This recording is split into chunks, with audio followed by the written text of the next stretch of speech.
I woke up, but the sun did not. The sky, a static white, vibrated with a silent hum that made my teeth ache. Buster, my dog, sat by the bed humming a funeral song at the wall. When I called, his neck stretched, twisting like wet rope until his face was an inch from mine. His eyes, now gold coins, reflected a room I'd never seen. My scream didn't leave my mouth. It echoed from the walls, muffled and terrified. My hands grew transparent, revealing floorboards made of countless frozen insects. The world isn't glitching. It's unhappening. We are being digested. Something vast, dwelling in the gaps of existence, has swallowed the light. I think I'm starting to taste like nothing. I didn't wait for Buster, or whatever wore his skin. I ran for the bedroom door. The handle wasn't metal. It was a warm, dry tongue. I yanked it open. My hallway stretched for miles, its breathing walls lined with thousands of twitching human ears. The floor was soft and yielding, like walking on a giant, sleeping throat. Each step made a sound like a wet sponge being squeezed. The ears stopped twitching, turning toward me.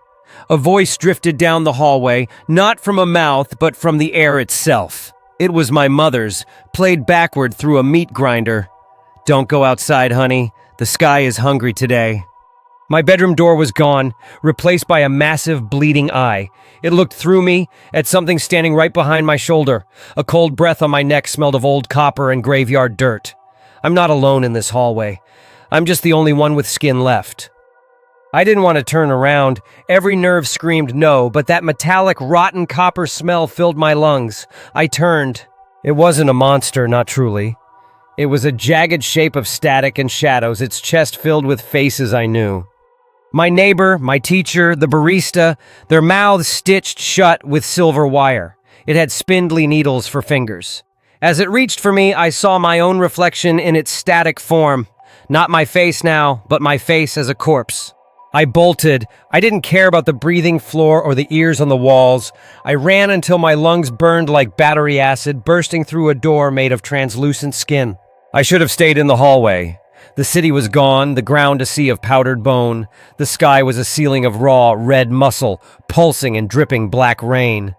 The horizon was a mouth, rows of giant yellow teeth, closing.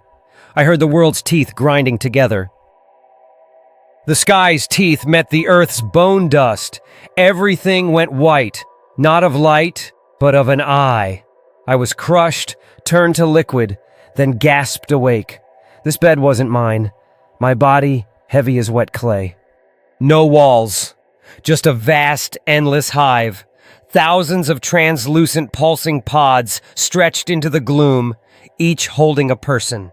My arms were covered in thick blue tubes, pumping black rain into my veins. I was no longer a person, but a battery. Above the real sun, a giant burning brain glowing with sickly violet light. Every few seconds, a pod darkened, its occupant dissolving to ash. The glitch wasn't a dream. It was the memory of a stolen world. They let us dream to feed the brain. I lay back, closing my eyes. Buster's voice whispered, "Go back to sleep, honey. The next dream is about to start."